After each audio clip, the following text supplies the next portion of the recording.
Hello বন্ধুরা, government of West Bengal অর্থাৎ পশ্চিমবঙ্গ সরকারের তরফ থেকে নতুন করে একটি নোটিফিকেশন প্রকাশিত করা হয়েছে, যেখানে আপনাদের কিন্তু সরকারি স্কুলে গেস্ট টিচার পদে নিয়োগের বিজ্ঞপ্তি প্রকাশিত করে দেওয়া হয়েছে।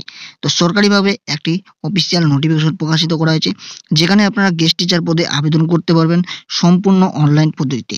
আপনারা বাড়িতে বসে বসে অনলাইন মাধ্যমে আপনারা আবেদন করতে পারবেন এবং আবেদনের পরবর্তীতে আপনাদের কিছুদিনের মধ্যে অ্যাডমিট কার্ড ডাউনলোডের লিঙ্ক দেওয়া হবে। অ্যাডমিট কার্ড আপনারা সেখান থেকে ডাউনলোড করতে পারবেন অনলাইন মাধ্যমে এবং সরাসরি আপনাদের পরবর্তীতে ইন্টারভিউর মাধ্যমে নিয়োগ করা হবে। তো যে সমস্ত চাকরি প্রার্থীরা এই গেস্ট টিচার পদে আবেদন করতে যাচ্ছেন, আপনাদের বিস্তারিত তুলে ধরা রয়েছে এই ভিডিওতে। সম্পূর্ণ তথ্যগুলি আপনারা আবেদনের পূর্বে জেনে নিন, তার পরবর্তীতে আপনারা কিন্তু অনলাইনের মাধ্যমে আবেদন করে নিন। তো সবার কাছে একটু রিকোয়েস্ট থাকবে, অবশ্যই চ্যানেলটি যারা সাবস্ক্রাইব করেনি সাবস্ক্রাইব করে নেবেন নতুন নতুন চাকরি সম্বন্ধে আপডেট পেতে এবং সাথে বেল আইকনটি অন করে রাখবেন।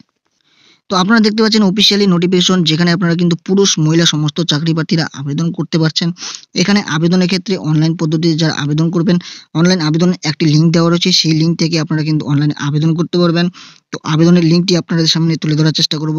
অফিসিয়াল একটি ওয়েবসাইট রয়েছে, সেই অফিসিয়াল ওয়েবসাইটটি তথ্য তুলে ধরার চেষ্টা করব, সমস্ত ভিডিওটি ভালোভাবে লক্ষ্য করার চেষ্টা করবেন। তো এখানে দেখতে পাচ্ছেন 13 তারিখ, এখানে অনলাইনে অ্যাপ্লিকেশন কিন্তু শুরু হয়ে গিয়েছে 13 তারিখ থেকে। জানুয়ারি মাসের 13 তারিখ থেকে এই অনলাইন অ্যাপ্লিকেশন শুরু হয়ে গেছে। তো যারা আবেদন করতে আছেন 29/1 অর্থাৎ জানুয়ারি মাসের 29 তারিখের মধ্যে এই অনলাইন অ্যাপ্লিকেশনটি আপনাদের করে নিতে হবে। সেক্ষেত্রে আপনাদের কিন্তু কোনো এক্সাম ফি আপনাদের লাগছে না, কোনো টাকার কথা কিন্তু এখানে নোটিফিকেশনে বলা হয়নি। তো অবশ্যই যারা আবেদন করতে যাচ্ছেন সম্পূর্ণ ফ্রিতে এখানে আবেদনটি করে নিতে পারবেন। তো এখানে যেটি মেন বিষয় বলা হয়েছে, একজন ক্যান্ডিডেট কিন্তু একটি পোস্টের ক্ষেত্রে আবেদন করতে পারবেন, অন্য পোস্টের ক্ষেত্রে কিন্তু আবেদন করতে পারবেন না। তো অবশ্যই আপনাদের পছন্দ মতো যে কোনো একটি পোস্টে আপনারা আবেদন করে নিতে পারবেন আপনার যে সাবজেক্ট রয়েছে সেই সাবজেক্টে। তো এখানে আবেদনের ক্ষেত্রে আপনাদের কি ডকুমেন্টস আপলোড করতে হবে সেটি কিন্তু বলে দেওয়া রয়েছে। আপনাদের এজ প্রুফ হিসাবে যেটি দেখাতে হবে বার্থ সার্টিফিকেট অথবা আপনাদের মাধ্যমিকের অ্যাডমিট কার্ড দেখাতে হবে। এছাড়াও যদি আপনাদের অন্য কোনো ভ্যালিড ডকুমেন্টস থাকে সেক্ষেত্রে সেটিও আপনারা দেখাতে পারেন। 2 নম্বরে যেটি বলা হচ্ছে রেসিডেন্স প্রুফ হিসাবে আপনাদের ভোটার কার্ড, আধার কার্ড অথবা রেসিডেন্সিয়াল সার্টিফিকেট যে কোনো একটি দেখাতে হবে। এবং এডুকেশনাল কোয়ালিফিকেশনের জন্য অবশ্যই আপনাদের মার্কশিট অথবা ও যে সমস্ত সার্টিফিকেটগুলি রয়েছে সমস্ত কিন্তু আপনাদের কোয়ালিফিকেশনের মার্কশিট এবং সার্টিফিকেট দেখিয়ে দেবেন। এক্সপিরিয়েন্স যদি সার্টিফিকেট থাকে, ইফ এনি যদি এক্সপিরিয়েন্স সার্টিফিকেট থেকে থাকে সেগুলো কিন্তু অবশ্যই আপনারা সাবমিট করে দেবেন। তো যে সমস্ত চাকরি প্রার্থীরা আবেদন করতে যাচ্ছেন, এখানে যারা রিটায়ার্ড পার্সন যারা রয়েছেন তারা কিন্তু 65 বছর বয়স পর্যন্ত এখানে আবেদন করতে পারবেন।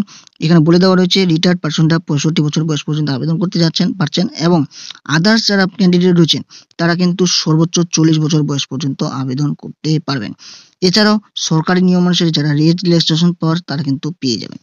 তো এখানে অবশ্যই আপনাদের যে এডুকেশনাল কোয়ালিফিকেশন বলা হয়েছে মাস্টার ডিগ্রি কোর্স করে থাকতে বলা হচ্ছে উইথ অনার্স নিয়ে আপনাদের কিন্তু মাস্টার ডিগ্রি কোর্স করা থাকতে বলা হচ্ছে। লাইফ সায়েন্সের ক্ষেত্রে আপনারা জুওলজি সহ কিন্তু বোটানি আপনাদের কোর্স করা থাকতে বলা হচ্ছে।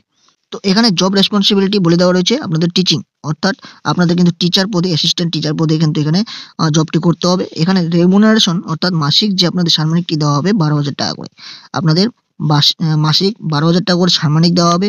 যেখানে বলা হচ্ছে এখানে আপনাদের 1 বছরের কন্ট্রাকচুয়াল ইয়ারলি কন্ট্রাক্টে আপনাদের নিয়োগ করা হবে।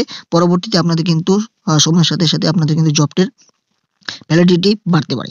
তো এখানে আপনাদের মোড অফ সিলেকশন বলে দেওয়া রয়েছে, আপনাদের সরাসরি কিন্তু এখানে ইন্টারভিউর মাধ্যমে আপনাদের নিয়োগটি করা হবে।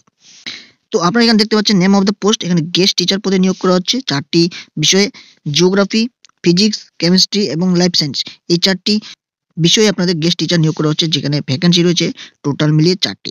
এখানে রেসিডেন্সিয়াল যে ক্রাইটেরিয়া বলে দেওয়া রয়েছে has to be a permanent resident of Dakshin Dinajpur, অর্থাৎ আপনাদের দক্ষিণ দিনাজপুরের আপনাদের কিন্তু বাসিন্দা হতে হবে। এখানে ক্যাটাগরিও কিন্তু বলে দেওয়া রয়েছে ইউআর ক্যাটাগরিতে এখানে আবেদন করতে পারবেন। এখানে অফিস বলে দেওয়া রয়েছে, যে অফিসের কথা বলা হয়েছে এখানে দক্ষিণ দিনাজপুরের যে অফিস পিও কাম DWO, এই অফিসে কিন্তু আপনাদের এখানে আপনাদের নিয়োগটি করা হচ্ছে। তো এই যে নিয়োগের বিজ্ঞপ্তিটি প্রকাশিত করা হয়েছে দেখতে পাচ্ছেন আপনারা গভর্নমেন্ট অফ ওয়েস্ট বেঙ্গলের তরফ থেকে, যেখানে কিন্তু দক্ষিণ দিনাজপুর জেলা থেকে এই নোটিফিকেশনটি প্রকাশিত করে দেওয়া হয়েছে। Backward classes and welfare and tribal development section থেকে আপনাদের কিন্তু এই বিজ্ঞপ্তিটি প্রকাশিত করে দেওয়া হয়েছে, যেখানে আপনাদের দেখতে পাচ্ছেন 11 তারিখের এই নোটিফিকেশন। এখানে কিন্তু মেমো নাম্বার দেওয়া রয়েছে। আপনারা যারা আবেদন করতে যাচ্ছেন এখানে কিন্তু আবেদন করতে পারবেন।